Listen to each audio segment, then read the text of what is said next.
So as you can see, we're going to speak about deep fakes meets deep ethics, and those terms hopefully will become clear in the next few minutes. This is class number 11 of my course that I teach at Ben Gurion. The class is basically an hour, so we're going to narrow that down, skip some slides, and hopefully get this in 20 minutes to highlight for you the main issues.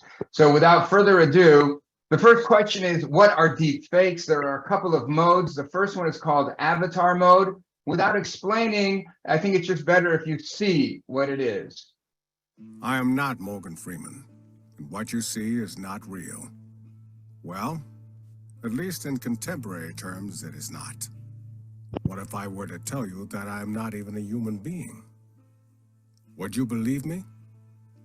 What is your perception of reality? Is it the ability to capture, process, and make sense of the information our senses receive? If you can see, hear, taste, or smell something, does that make it real? Or is it simply the ability to feel? I would like to welcome you to the era of synthetic reality. Now, what do you see?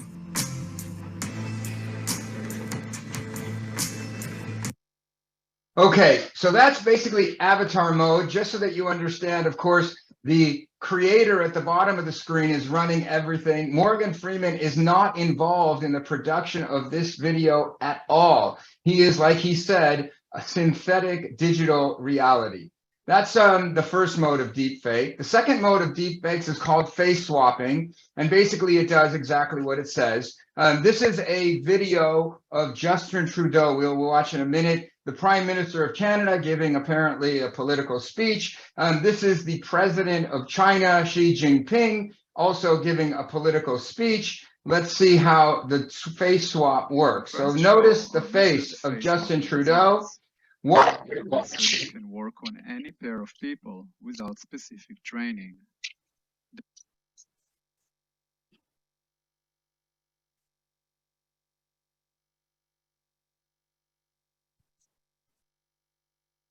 Moise, you're muted. Try it again. Okay, I'm muted.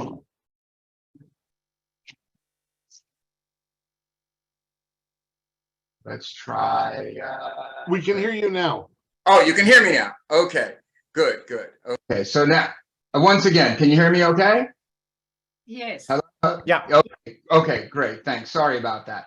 Okay, so what I'm saying is that this is amazing, stunning technology, which allows you without training in real time to face swap. You can see the face of a different person taking over the face and voice of another person. It's also obviously very scary.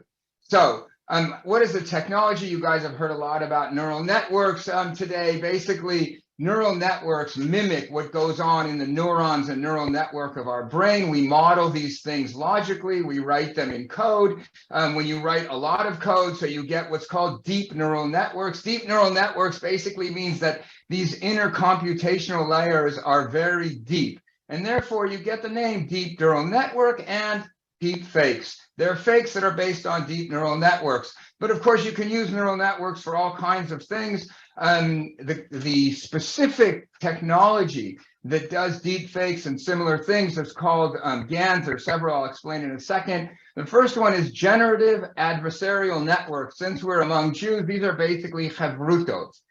You have a network that generates fake images, and he passes them on to a discriminator network, which compares them to real images. And he says, no, you fooled me, you didn't fool me. He predicts the result, and he passes it back to the generator network. And this loop goes on until the discriminator cannot tell the difference between a real and a fake image. And thus you have the ability to generate deep fakes. GANs were actually preceded by what's known as the autoencoder, which has also become important today. I'll explain in a second. An autoencoder basically is a neural network that takes an image, let's say, encodes it in some essential features, and then has another network that decodes it and gets you back the image that you started with. Why is that interesting? Well, let's take an example. So we have an example of Amnon Shashua, who's the founder of Mobileye. He goes through an autoencoder and we get his image at the end. We have a picture of myself that goes through a different autoencoder and we get my picture at the end. Still not interesting.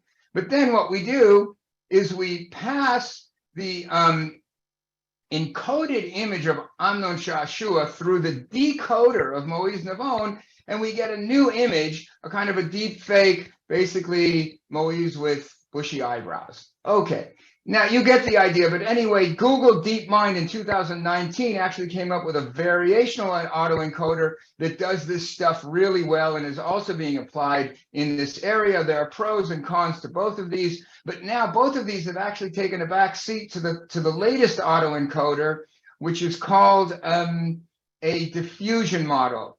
And here we go. And the diffusion model is a kind of an autoencoder that basically takes an original image, encodes it in noise, and then from this noise is able to decode it back to the original image. Why is that interesting? Well, let's take a look at this picture, a very low resolution picture of a man, 64 by 64 pixels, gets encoded in noise and then decoded. And because the decoding is going through a neural network, which predicts the missing interpolated pixels, can make a stunning up resolution, and you can have an image that goes from 64 by 64 low resolution into 1024 by 1024 high resolution.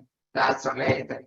Now, it can also be used for deepfakes and you talking one face to another. It's also the technology that's behind OpenAI's DALL-E generator. Many applications in image processing, creativity, cinematography, and the list goes on. But as you can imagine, for every use, there's an amazing and terrible abuse. The number one abuse is really pornography, reputation attacks, whether they're. Are you hearing? Are you able to hear me? Is the sound okay? No, Your microphone is. Yeah, your microphone is convoluting your voice. You might want to turn off and on your microphone. Yeah, okay, just a second. The microphone needs to Now be it's better. redone. It's better now? Yeah, sorry. Okay, good. So, as I was saying, for every use, there is a terrible abuse. And the number one abuse is pornography. It turns out that reputation attacks, whether they're defamation or derogatory or pornography, are 93% of the use of deep fakes. But they don't only end there. There's also used in crime. The Wall Street Journal reported a deep fake of just the audio, not the video, where a cyber criminal faked the voice of a German CEO who was calling his subordinary in Canada and said, transfer $243,000 to this account. The guy in Canada understood the voice, understood the accent, and the crime was committed. But perhaps the most dangerous application is in politics. You can imagine that if a politician, a prime minister, a president declared war, said something terrible, that all kinds of chaos could ensue. And so that brings us to the issue of all the challenges that this kind of technology brings forth. There are challenges in privacy, democracy, security, and the list goes on. And that brings us really to the essence of this talk, which is the ethics of deepfakes. What exactly is wrong with deepfakes? So obviously there's deception and there's manipulation. What is immoral about manipulation and deception? Well, basically, we can address that question from the three primary moral philosophies. Kant's formula for humanity says that we need to treat people as ends and not merely as means. If you deceive people, if you manipulate people, you're treating them as means only. From John Stuart Mill's harm principle, you're only allowed to force somebody against their will to prevent them from harming others. So manipulating and deceiving people in order to get them to do what you want, where they're not going to harm anybody, is obviously against John Stuart Mill's harm principle. And finally, Aristotle's virtue ethics, where he demands that we not only act virtuously, but we inculcate in ourselves virtuous dispositions. Pretty much everybody is in agreement that manipulation and deception are not virtuous, but are vicious. But if we go a little bit deeper into the ethics and bring out some Jewish ideas, so the verse in Leviticus says, "Lo tignovu velo techachashu velo tishakru ish ba'amito." You should not steal, you should not deny, and you should not lie. These words are actually interpreted from Chazal through the Rambam and the Ritva. I bring the words of Rav Hirsch, who basically echoes their ideas and broadens these verses to mean that they also include Gnevat Hadat, stealing of the mind. Stealing of the mind is like stealing someone's opinion or stealing somebody's feelings. And so this is included in the biblical verse not to steal. And then he goes on to say that lying is actually stealing the truth. And stealing the truth is much more pernicious than stealing any actual object. Let that idea sink in. Nobody listening to this lecture would ever give a thought to going into a store and taking an object without paying, to go into somebody's house and taking an object without permission. But yet what Rav Hirsch is, based on all these literature from prior to his time, is saying is that stealing the truth, lying, is far worse than stealing an object. But really, the ethics of deepfake go far further than just stealing a mind or stealing the truth. And for that, we turn to Emmanuel Levinas. So Emmanuel Levinas, for those of you who aren't familiar, made some radical approaches to moral ethics. In 1961, he published a book called Totality and Infinity, where he said that ethics is first philosophy. So what is he saying there? So first philosophy, up until Emmanuel Levinas, was taken to be understood as ontology. Ontology is the study of what we are, who we are, what we're made of, what is our essence, and how are we supposed to interact in this world. We look at our ontology, and then we figure out what we're supposed to do.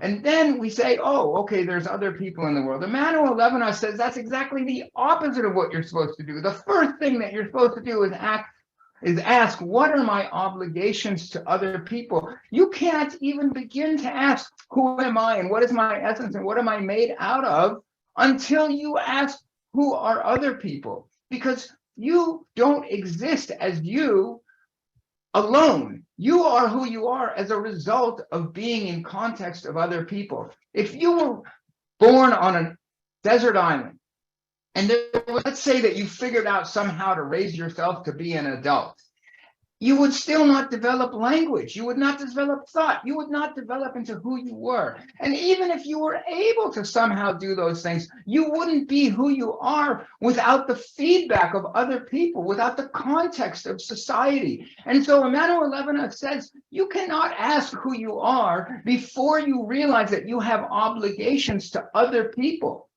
Ethics is first philosophy. It's the first thing that you need to ask. So now let's see that in his words. The relation with being, and here he means other people, that is enacted as ontology, meaning I think about what I am and then I think about what you are, consists in neutralizing the existence. When I start thinking about who I am and who you are, I end up neutralizing who you are, your existence. And I do that in order to comprehend or grasp it. He uses gender neutral language. He's trying to say to grasp the other person, he or she. So let's just give a simple example. I meet a new person at a party. So I want to try to figure out how to relate to this person, how to empathize with this person. Who is this person? So I naturally try to compare him to what I know. I compare him to myself. I say, oh, it's a man. I'm a man. Okay, we have that in common. Oh, look, he's wearing a kippah sruga. I wear a kippah sruga. Oh, we have that in common. Oh, he's from Los Angeles. I'm originally from Los Angeles. Oh, we have that in common. So all of a sudden, I feel a kind of camaraderie. I feel a kind of empathy. I feel a kind of connection. This is seen very innocuous and very standard fare for how people go about relating to each other. Emmanuel Levinas says that's terrible. That is the most terrible thing that you could possibly do, because what have you done? So he says, it is hence not a relation with the other as such, but the reduction of the other to same. What he says is, by the fact that I just tried to figure out who you are by what we have in common, I have reduced you. I have not had a relationship with you. I have reduced that person to me. other becomes same. And so I'm not having a relationship with somebody else. I'm having a relationship with myself. Thematization and conceptualization, which moreover are inseparable, are not peace with the other, but suppression or possession of the other. What he's saying here is that when I make these themes of religious Jew from LA, and I conceptualize you with my kippah sruga and so forth, I haven't made peace with you. I have possessed you. I have said, you are me. I own you. I know everything about you. And so he says, ontology as first philosophy is a philosophy of power. I am basically taking control of everything. I understand you. I understand the world. I don't need to know anything. I know everything because I know me. So then what does Emmanuel Levinas really expect us to do? So he introduces the idea of the face. So the face for Emmanuel Levinas is very central. He says as follows: the presence of the face is the very possibility of understanding one another. The face is not the mere assemblage of a nose, a forehead, eyes, etc. It is all that, of course, but takes on the meaning of a face through the new dimension it opens up in the perception of a being. We lost the sound again. Hang on a second. Try to. The sound went out. Can you hear me okay now? Yes. Yeah. Okay. So he says the face is not the mere assemblage of a nose, a forehead, eyes. It is all that, of course, but takes on the meaning of a face through the new dimension it opens up in the perception of a being. What he's saying is that when you look at somebody's face, it's not just this physical contours with, I don't know what was mentioned, 26 features. It is the entrance to the infinity or the infinite uniqueness of the individual. You can't reduce somebody, as much as somebody is a religious Jew from LA. If I look at his face, I can't reduce him to me. The face continues to scream unique, infinite, other. And so the face for Emmanuel Levinas is the portal to the ethics of the other. We see somebody's face and we recognize the other. We recognize the infinite uniqueness. And that's why he says here, the face is an irreducible mode in which being can present itself in its identity. I cannot make him same as me. To see the face, the unique identity and infinite value of the individual, is to hear thou shalt not murder. And to hear thou shalt not murder is to hear social justice. What Emmanuel Levinas is saying here, you might think is extreme. He's saying this is murder if I reduce somebody to a religious Jew from LA? Yes, because what he's saying is, what is murder? Murder is basically taking an individual out of existence. And if I have taken somebody and reduced him to me, I have just removed him from existence. I have murdered him in an ethical sense. And that is not social justice. Social justice is allowing for each unique individual to flourish in their own unique and infinite way. And so we return back to the idea of DeepFakes. DeepFakes is not terrible just because it's deceptive, not because it's manipulative, not because it's stealing the mind or stealing the truth. It's murder. You are taking the face of somebody and removing it from them. You are commodifying an individual. You are putting the face of an actress on the body of a porn star. That's terrible. Listen to just one quote from such a woman who that happened to. These things are so horribly believable, and you desperately want to say, that's not me. If that's not screaming social injustice and ethical murder, I don't know what is. So what should we do about this technology? So on the one hand, there are amazing, amazing applications, one after the other. On the other hand, there are terrible, terrible abuses. What should we do? Should we ban the technology? I would say no.